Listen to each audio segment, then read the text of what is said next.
See you Tuesday. Good morning, Becky. Good to see you. Good morning, sir. What's your name? Jerry. Jerry, I'm John. Nice to have you here. Do you have a meditation practice now? Little, right. Good. A little bit. Okay, well, you're in the right place if you want to continue it and deepen it. Just very briefly, that was a meditation method called Shamatha Vipassana meditation, which is a meditation method that the Buddha taught as one factor of a larger practice called the Eightfold Path. And so that's really what our classes are about, is integrating that meditation practice for deepening concentration to support the rest of the Eightfold Path. And so the talk that I'll give today relates to that. I have a beginner's class the first Thursday of every month, which happens to be this next Thursday if you're interested in coming to that. But other than that, there's more to what I teach here than just meditation, and it takes a little bit of time to integrate it all. So just be gentle with yourself and give yourself some time. But welcome to our Sangha. Any questions you have, just let me know. The Rohatassa Sutta, mindfulness of what occurs.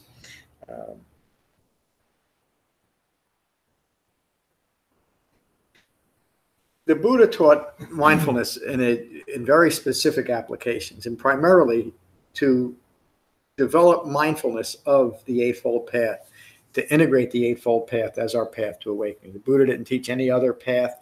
He didn't teach any other type of meditation method other than to use it to deepen concentration. And again, the mindfulness that he taught is a very refined type of mindfulness. And it's from that refined mindfulness integrated with the Eightfold Path that we're able to naturally and gracefully remain mindful with everything else that's occurring, rather than insisting that a mind that is less than well concentrated, lacking the framework of the Eightfold Path, must be mindful of what's occurring. It's not possible. It just creates additional stress. And as common as it is today, it was just as common during the Buddha's time to look at, in a very broad, I use the term very broadly, a spiritual practice or a religious practice as an escape from your suffering, as an escape from problems, or as a way of gaining some type of merit or favor from disincarnate gods or deities. And so this speaks to that too, of using a meditation practice, a mindfulness practice as escape rather than developing profound understanding of what's occurring. Remember that the Buddha taught that profound right view is a profound understanding of the nature of stress and suffering in the world, so that we can abandon our own contributions to our own confused and deluded state that leads to suffering. In short, to end our ignorance of Four Noble Truths. And this sutta speaks directly to it. It's a short sutta. So Rohatassa asked the Buddha one day, is it possible by traveling to know or see or reach the far end of the cosmos, where one does not take birth and be subject to sickness, aging, and death, in short, to be free of suffering? So the Buddha describes suffering as birth is suffering, sickness is suffering, aging is suffering, death is suffering, not getting what is desired is suffering, receiving what is undesired is suffering. And then he would always conclude that by saying, in short, the five clinging aggregates are suffering. The five clinging aggregates simply describe the personal experience of suffering, and that's a talk for another day. The cosmos in this reference is really a reference to ongoing suffering. So is it possible to escape suffering by traveling, which is also metaphor by escaping yourself? The Buddha responds, I'll tell you, friend, it is not possible by traveling to know or see or reach the end of the cosmos, where one does not take birth, age, die, and reappear.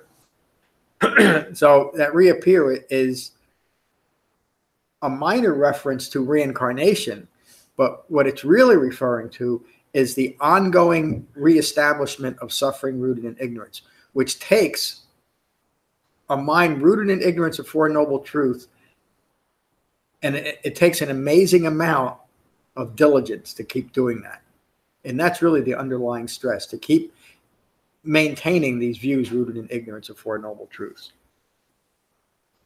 My comments here. The end of the cosmos is metaphorical for escaping the effects of the phenomenal world of escaping dukkha. In ancient terminology, the cosmos is the entire phenomenal world, including mystical mind states giving rise to visionary experiences. So we're talking not just about the physical universe, but we're talking about everything that we create within our own universe, meaning these mystical or magical / imaginary mind states that are given credence by cultural and charismatic individual influences. That is, again, happened. It was occurring during the Buddha's time. It certainly happened in the 2,600 years since his time. And now just talking about modern Buddhism, if you look at all the different Buddhist schools, all of them are the result of this type of imaginary or mystical influence and trying to establish some type of Buddhism that will include things that the Buddha thought or taught should be excluded, are not part of the Dhamma. Is that clear? And that's how this, excuse me for trying to talk and drink at the same time. That's how this sutta relates to that, the common problem of recognizing and abandoning views rooted in ignorance. The difficulty is that we don't want to let go of those views, do we? So we'll create so-called spiritual systems that makes it feel like we're doing something. We're traveling somewhere. We're gaining some kind of understanding. But all we're doing is creating other mystical and magical repositories for our own ignorance. And so we'll then aspire to these places. The Buddha said, remember the series we went to just a month or so ago on what the Buddha taught and why, meaning the references to Vacchagotta, Malankaputta, Anurata, and I can't remember the last sutta that we used in that, where the Buddha always came back away from those mystical and magical places that we hope to establish ourselves and say, look at what's occurring right here, right now. That's mindfulness. That's where our peace arises, isn't it? It's also where we can integrate the mind and the body.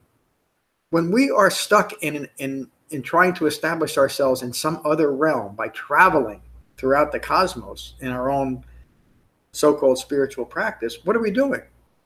It's a continual quest to stay out of our bodies, to stay out of what's occurring, to not recognize the results of ignorance of Four Noble Truths.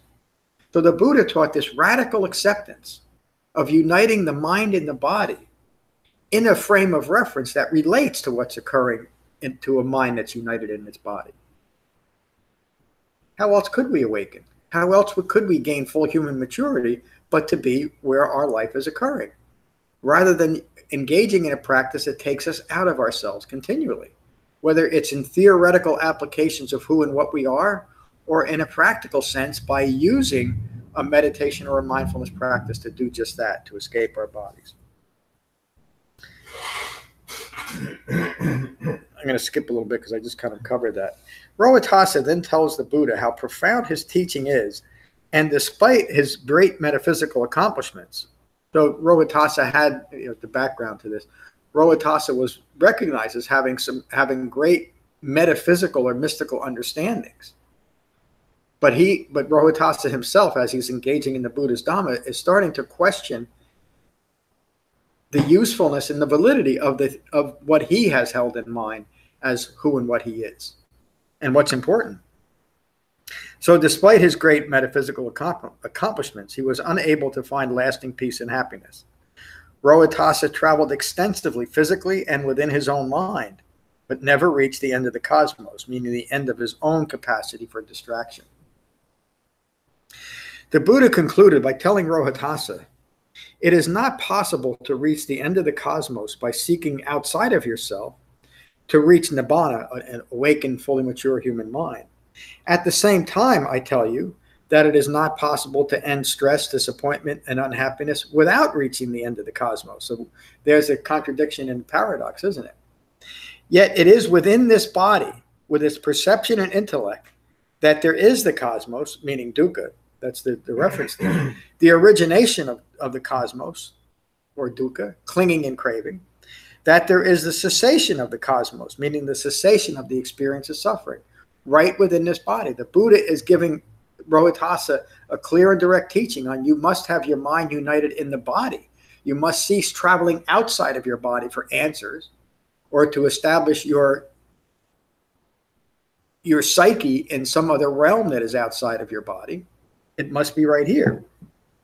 And then he says, and there is a path leading to the cessation of the cosmos, leading to the cessation of dukkha. And that is the Eightfold Path.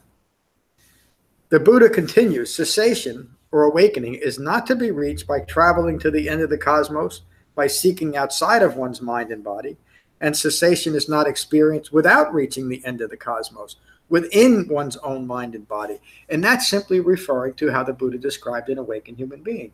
Reaching the end of the cosmos within our own body is reaching a profound understanding of the cosmos, of suffering. Does everybody get that? Because it's some, sure. Cessation or awakening is not to be reached by traveling to the end of the cosmos.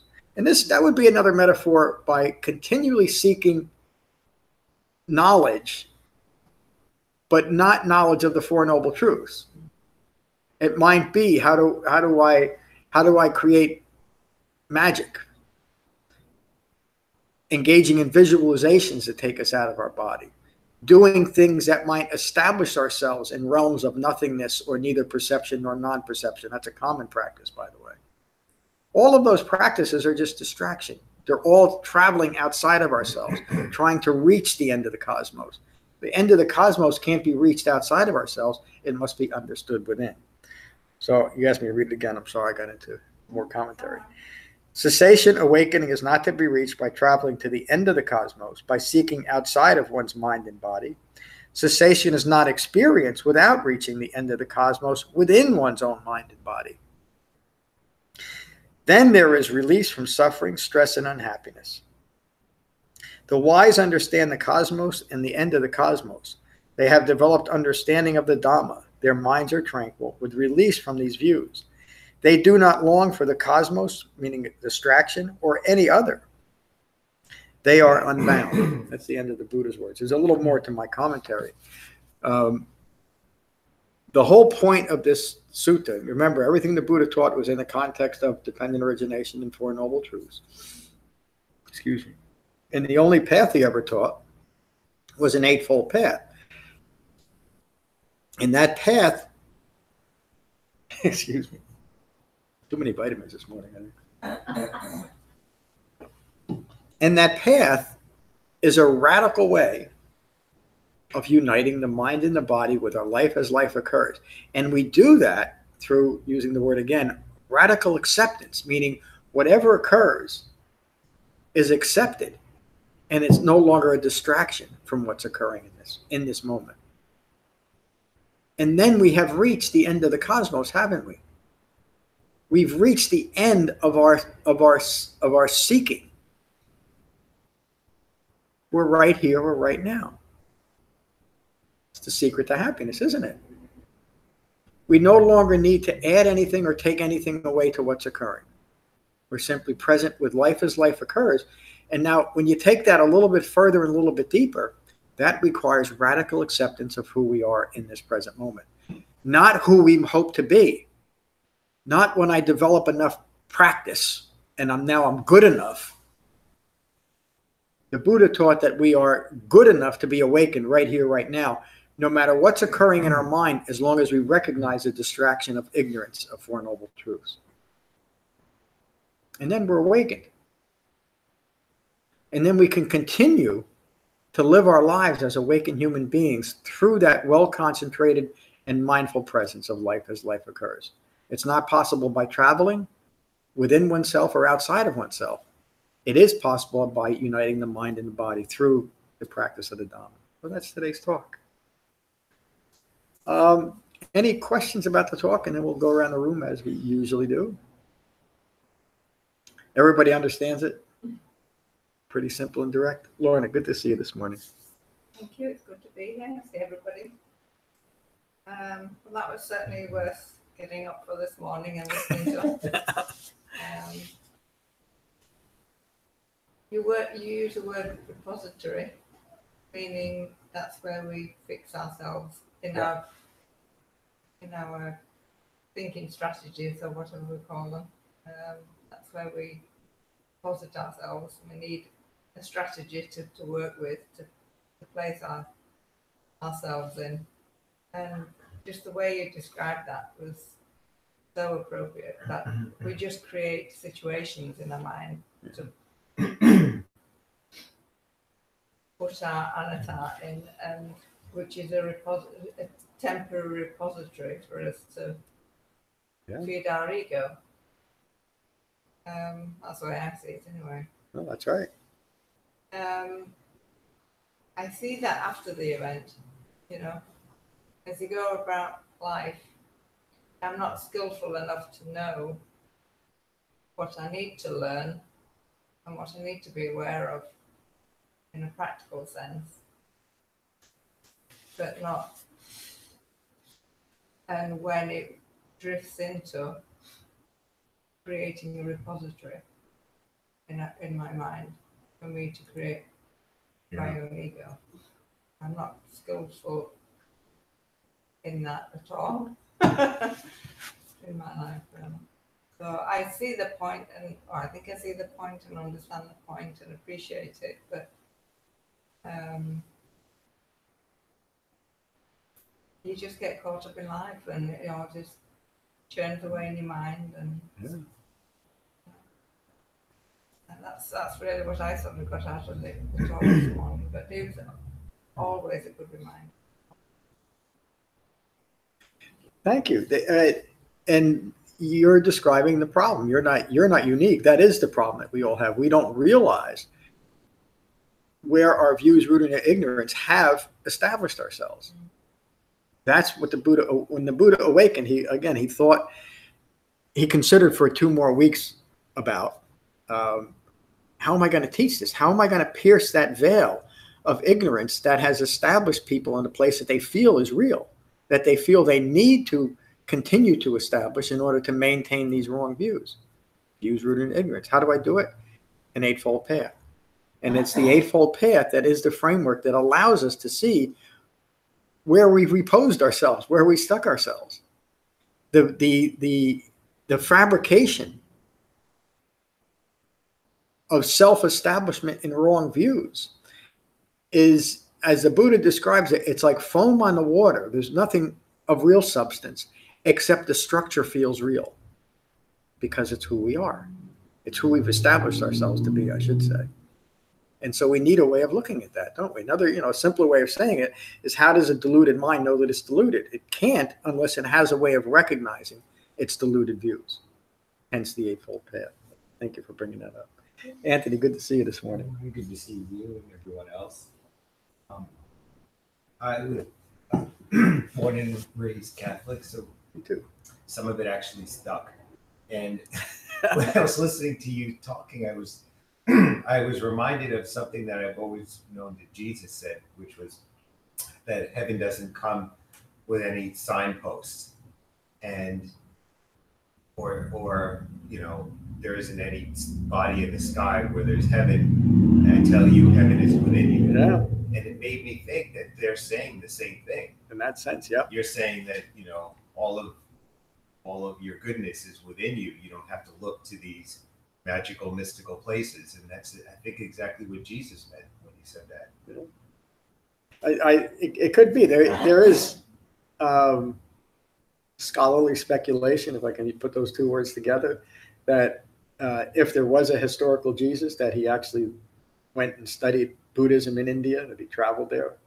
Scholarly speculation, but there is certainly things that he said that relate to what the Buddha was teaching. Yeah, I think he just 600 used years a lot earlier. more patriarchal language that was acceptable at that time, with the word Father and heaven, but it meant the same thing. Yeah, I think. yeah. If you look at it in the right context. Yeah.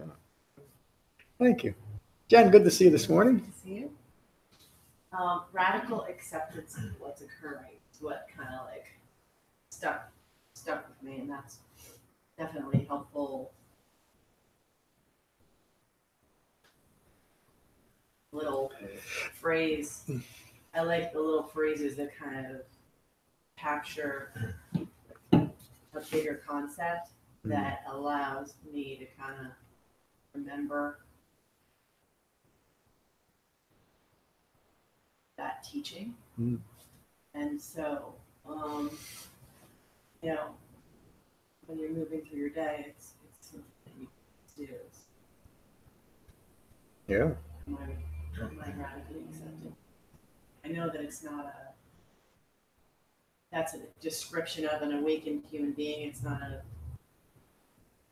direction, but it's kind of like that will eventually bring you back into the thinking about the Eightfold Path. So Yeah. I just have to share this other. I almost had to get up because I was just giggling to myself so much at the beginning of your right when you started talking, because you mentioned that this teaching is about mindfulness of what's occurring. And yesterday I accidentally drove to Staten Island. I was trying to go to Lambertville from Princeton. I drove to Staten Island. Wow. Yes, that actually happened to me. She's laughing because she knows I'm very geographically challenged. But Yeah, that's I plugged in. Sorry, Mom. I plugged my address in, except that it said Staten Island, New Jersey at the end of it instead of Lambertville, New Jersey. It was exactly the same address into my GPS while I was in Princeton, and then I just started listening to this awesome podcast, and not until I got like into the oranges, you know, when I started seeing like factories, I was like, something's wrong. So I was like the opposite of being mindful of what was occurring.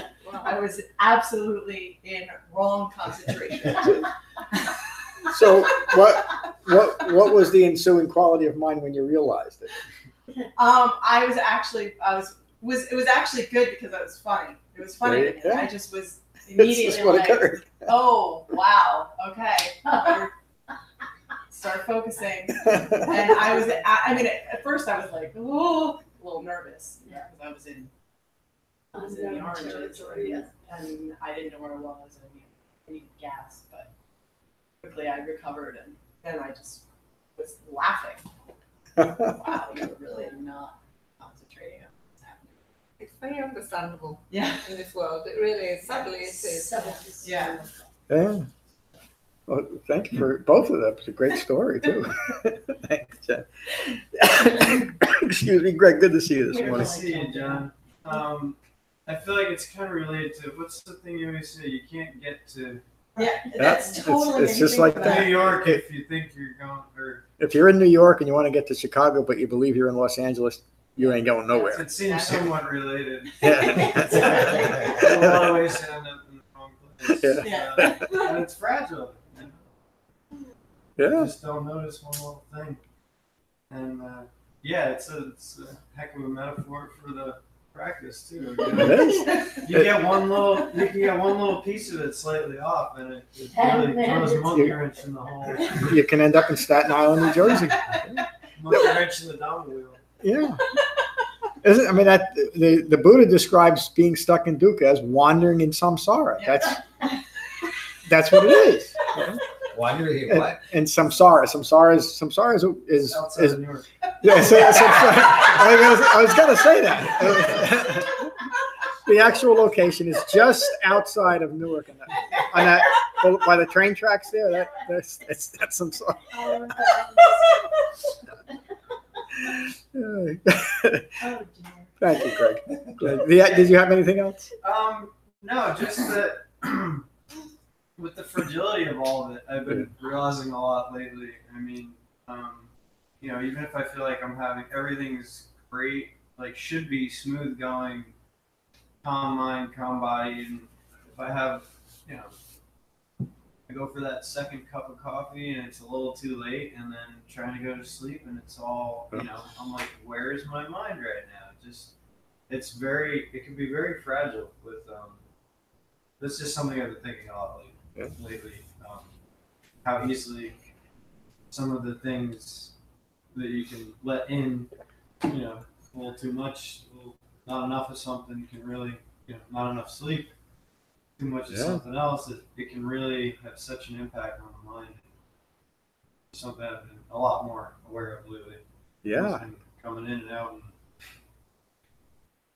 We can literally lose our minds, and we do, over anything because we've inclined our minds towards constant distraction, grasping on things like that, and so it takes our minds out of our bodies, and we end up in Staten Island when we made, or even not even in a physical way, in our own minds, right within, we're not within ourselves anymore, are we?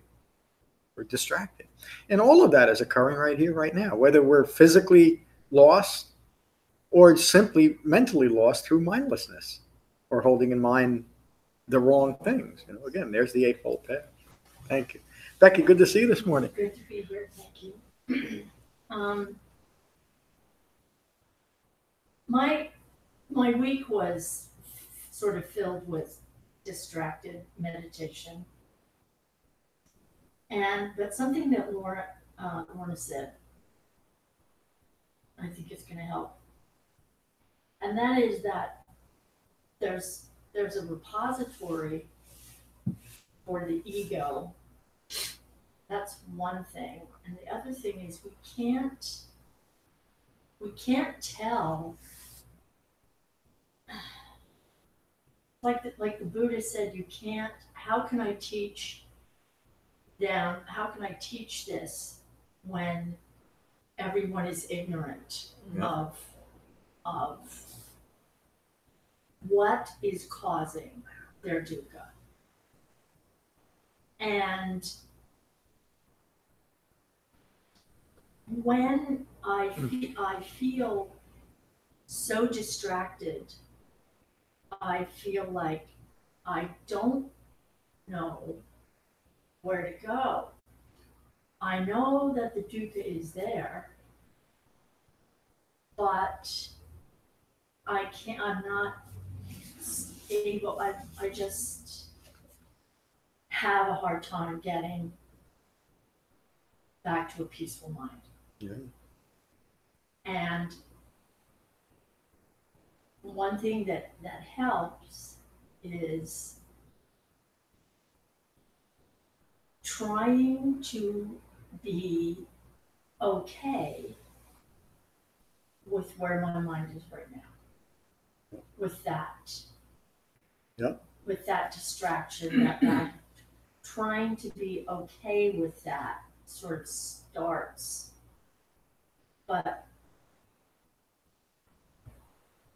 it's very hard, but that's the idea, right? Yes. To Yeah. be okay with that. Yep. Not to get off the track as Jen did when she went to Staten Island by saying, oh, I'm not thinking about this right. I have to figure out a way to get my mind peaceful. I have to do this, but that's not the point. The point is to be at peace with whatever is occurring. Yes. Be at peace with a less than peaceful mind state. And that then allows you to bring back the Eightfold Path. So that allows you to sort of refocus in a way. Yeah. If you judge yourself, that's why I asked Jen, what was her ensuing quality of mind? She very quickly came back to, okay, this is what's occurring. Mm-hmm. Instead of, if you fall into the trap rooted in ignorance of judging yourself harshly and creating all kinds of scenarios about what's wrong with you and what's wrong with the world and how come that sign didn't point, you're lost, you're gone. But if you simply allow yourself to be where you are, to be in Los Angeles, then you're okay. Then you can get to where you're going. And in this case, where we're going is an awakened, fully mature mind state. But that requires us to be in radical acceptance of who and what we are right here, right now. We have to start. That's the reference again to that little thing about Los Angeles, New York, and Chicago. We can only start towards awakening from where we are. We can't start from where we hope to be or where we were. It has to be right here, right now, no matter what quality of our mind. And remember, no matter how troubling the present quality of mind, it's rooted in ignorance, and it's something we can eventually simply abandon. and then we're at peace. How do we do it? The Eightfold Path. Thank you for bringing that up. It's so important. Another great class. Sir, I'm sorry I forgot your name again. Gary. Jerry, I promise I'll do my best to remember. I usually have to hear something 3 or 4 times, but you're not required to say anything, but anything you'd like to say. And No, I have. As far as staying like centered, I guess you might call it focused and awakened, and at peace, and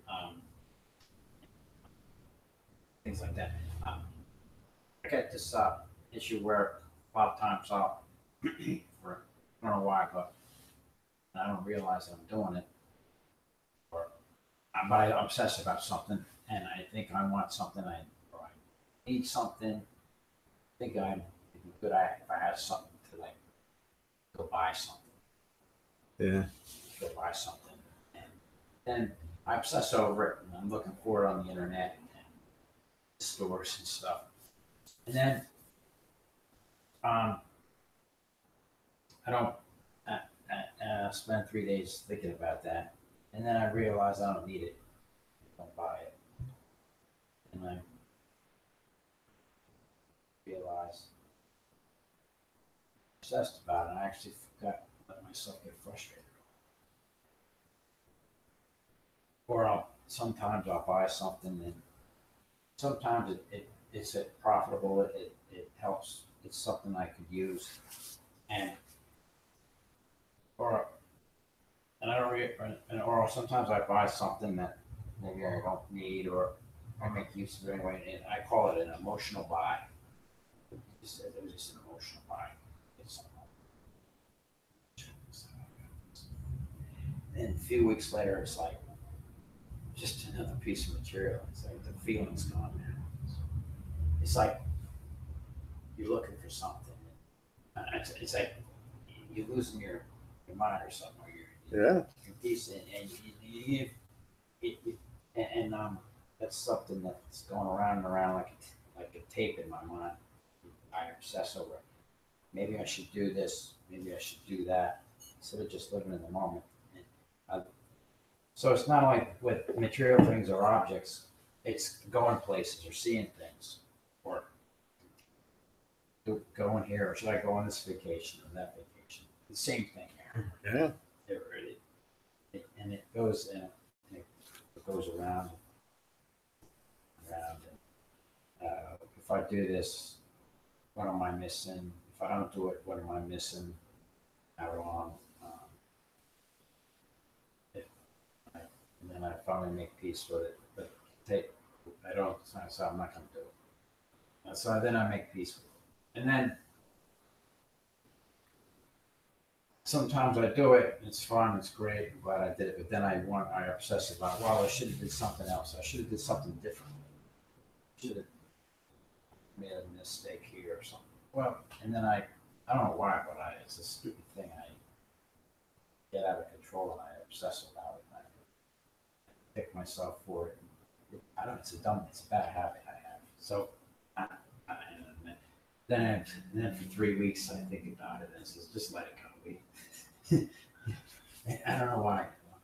So I think I need to work on. I don't know what it is. Awaken something to just be able to say, well, that's good. That's cool. But you don't need to go there, or you don't need that, or okay, fine. Be happy with it, or don't worry about it. Don't stop trying to think you got to be perfect all the time. Everything's got to be. There's no set. Whatever. That's how. Jerry, you're describing the common human problem. You're not unique. I know it feels like it. We all take these things. We all take our own quality of mind as personal and think that we're unique. But that's a problem that the Buddha recognized 2,600 years ago, and he taught this practice so that we can regain control of our minds and not become compulsive and obsessive about things. So I would say I'm glad you're here, and I hope you continue to come back. I think you'll gain some great benefit. I mean, everybody here can recognize what Jerry's describing, right? We've all been there. So the Buddha taught to go from a mind that's like that, it's constantly distracted, to a calm and peaceful mind, no matter what's occurring. That sounds like what you're looking for. So if you're going to continue to meditate, and I hope you do, there's some guided meditations on the website that you could download and listen to, just like we did here. I suggest you start with short periods of time, but if you can do that twice a day, that'd be great. And continue to be part of our Sangha. I think you'll gain great benefit from it. The website is becoming-buddha.com. There's a card out there that has it on it. How did you hear about us here? With internet. Oh, good. Okay, so you've already found the website then. Good. I'm glad you're here, Jerry. Any other questions or comments? Can I say one thing? Sure. When we get caught up in our fabrications in our mind, our stories, and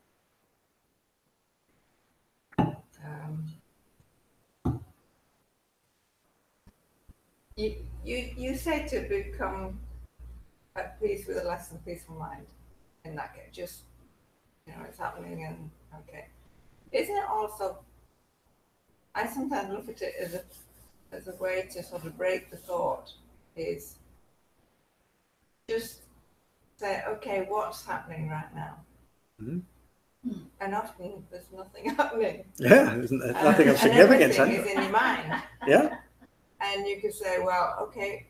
And sometimes, you think you have a cup of coffee before you went to bed, and we all get there. And sometimes, like when you're in bed and your mind's just turning, you think, okay, what's happening? That's good. There's one. this- I like that. There is this body laying in the bed. And here I am. That's it. That's it. Nothing else. There's nothing else going on. Yep. And just the realization of that makes you realize that all that is going on in your head is just going on in your head. Yeah. It's not really going on. Yeah, that's right. It's I like foam on sometimes- the ocean. It's just But, nothing there. but I think I use that strategy more so than what you suggest, is be at peace with a less than peaceful mindset. I don't think that saying it's a lot of help to me sometimes. I see it more the other way. Well, what's going on? Nothing really. The phrase just relates to the fourth foundation of mindfulness. Again, which really says be at peace with a less than peaceful mindset, but however you get there is how you get there.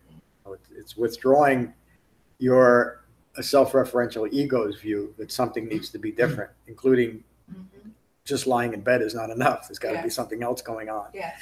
To it, and those thoughts that keep churning are self-referential thoughts that the ego's using to continue to establish itself in every thought, word, and idea that occurs. It never ends. It's relentless. It's tenacious, isn't it? So when we just simply use the practice of coming back to our breath, no matter when it is, we're uniting our mind and our body, which is where life is occurring. Whether it's just something mundane as laying in bed or something else, driving from Princeton to here or there. It just does it. That a self rooted in ignorant views must continue the repository of ignorance to continue to establish itself in ignorance. I say that a few different ways. Another way that I say it is that we must create these very powerful but subtle strategies to ignore our own ignorance. That's what the Buddha is referring to in this sutta too.